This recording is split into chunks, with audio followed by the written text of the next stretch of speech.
YouTube চেনেললৈ আপোনালোকক স্বাগতম জনাইছোঁ। আজি আপোনালোকক এটা ৰেচিপি বনাই দেখুৱাম। একেবাৰে টেষ্টি হেল্ডি ৰেচিপি হ'ব। ৰেচিপিটো হ'ব মগজ ভাঙন মাছেৰে বনাই দেখুৱাম। কেনেকৈ বনাম, কি কি দি বনাম, আপোনালোকে শেষলৈ ভিডিঅ'টো চাই থাকিব। এতিয়া মই বনোৱা আৰম্ভ কৰিম। ৰেচিপিটোৰ কাৰণে লৈছোঁ এইখিনি মগজগুটি। আজি মগজগুটি ভাঙন মাছেৰে বনাম। মগজগুটিখিনি প্ৰথমতে ভালকৈ গৰম পানী দি ধুই লৈছোঁ। ধুই লৈ ধুনীয়াকৈ পানীত 15 মিনিটমান তিয়াই ৰাখিছোঁ। পিঁয়াজক ধুনীয়া কৰি এইখিনি এনেকৈয়ে এই পানীখিনি দিয়ে মিক্সিত পেষ্ট বনাই লৈ ল'ম।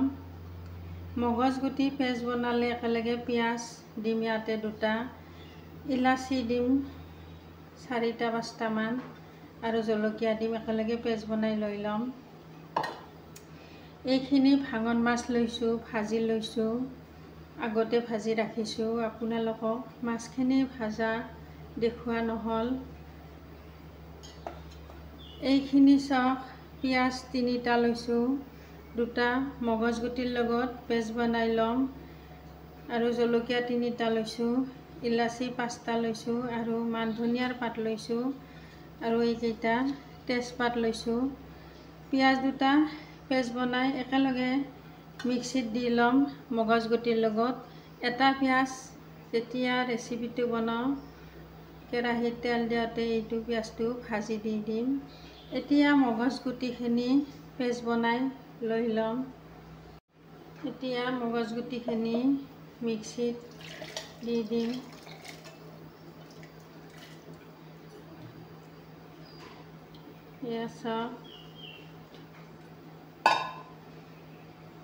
একেলগে জলকীয়া 3টা দি দিম, ইলাচি 5টা দি দিম আৰু পিঁয়াজ 2টা কাটি দিম একেলগে।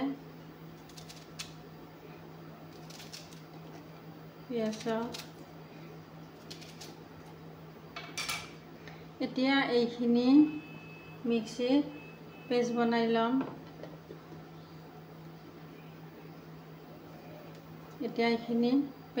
ল'ম।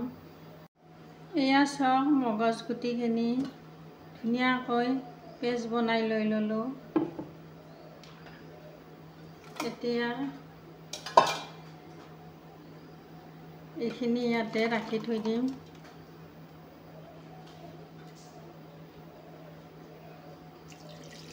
অলপমান পানী দি এইখিনি একেলগে এনেকৈ দি ল'ম।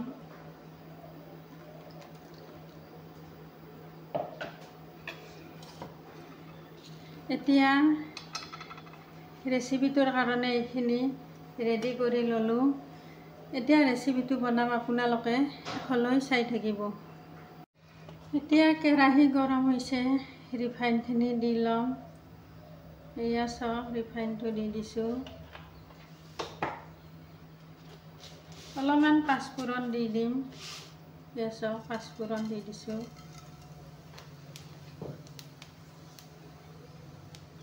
এতিয়া তেজপাতখিনি দি ল'ম।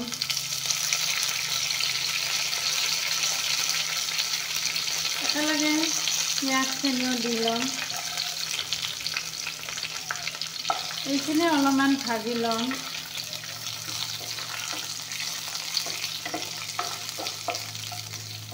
এইখিনি ভালকৈ ভাজি লৈ ৰং গুড়া, অলপমান জিৰা জালুকৰ গুড়া দি ল'ম। এইখিনি অলপমান ভাজি ল'ম। এইখিনি অলপমান ভাজি ল'লোঁ। এতিয়া ৰং গুড়াখিনি দি দিম।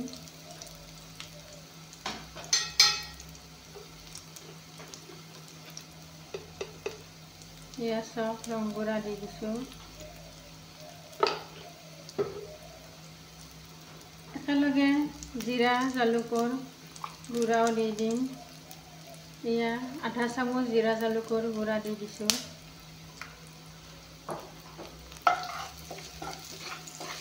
এইখিনি অলপমান ভাজি ল'ম। এয়া চাওক, এইখিনি ধুনীয়াকৈ ভাজি ল'লোঁ। এতিয়া মগজগুটিৰ পেষ্টখিনি দি দিম। এয়া চাওক মগজগুটিৰ পেষ্টখিনি দি দিছোঁ।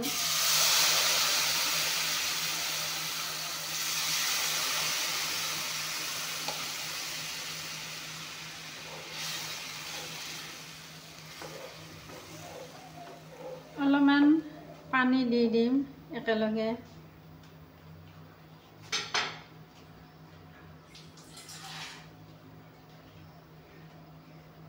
এয়া চাওক অলপমান পানী দি দিছোঁ।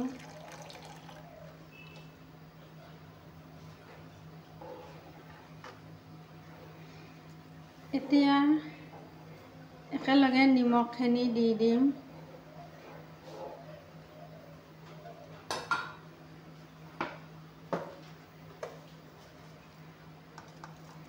এয়া চাওক নিমখ দি দিছোঁ। জোখমতে একেলগে নিমখখিনি দি দিছোঁ।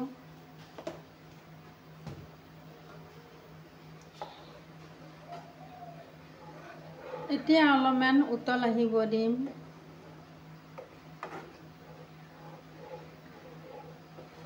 অলপমান উতল অহাৰ পিছত মাছখিনি দি ল'ম।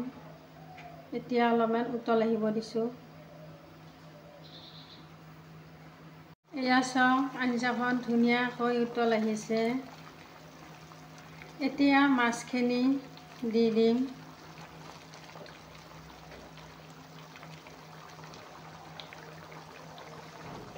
এয়া চাওক মাছটো দি দিছোঁ।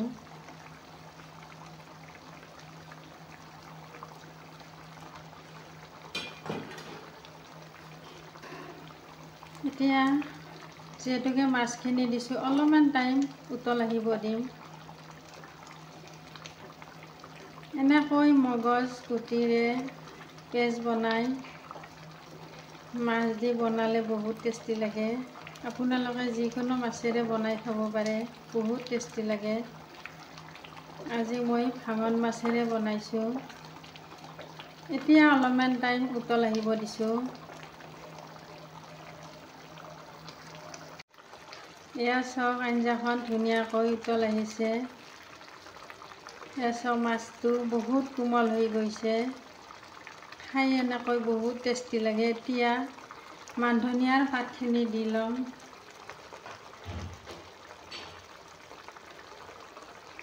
এয়া চাওক মান ধনিয়াৰ পাত দি দিছোঁ।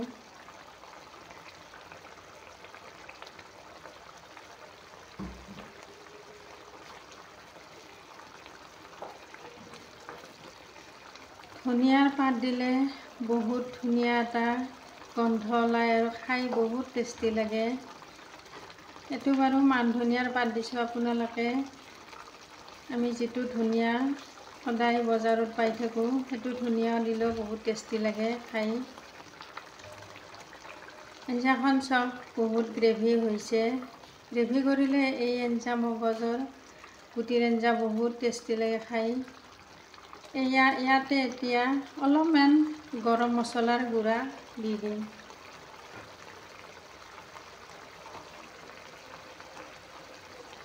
বেছিকৈ নিদিওঁ, একেবাৰে কমকৈ দি দিছোঁ গৰম মছলাৰ গুড়া অলপমান। চাওক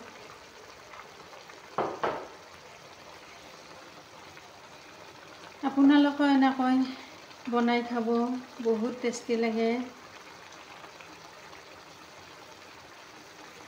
এয়া চাওক ধুনীয়াকৈ আঞ্জা হৈয়ে গ'ল।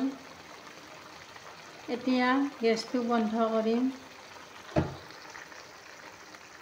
এয়া চাওক মগজগুটিৰ আঞ্জা ধুনীয়াকৈ বনাই আপোনালোকক দেখুৱালোঁ। এতিয়া ডিছ এখনত লৈ আপোনালোকক দেখুৱাম। এয়া চাওক, এয়া চাওক ধুনীয়া আঞ্জাৰ কালাৰ হৈছে।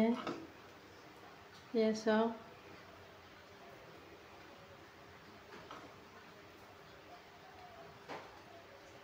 এয়া চাওক অতি কম সময়তে এনেকৈ বনাই খাব পাৰি।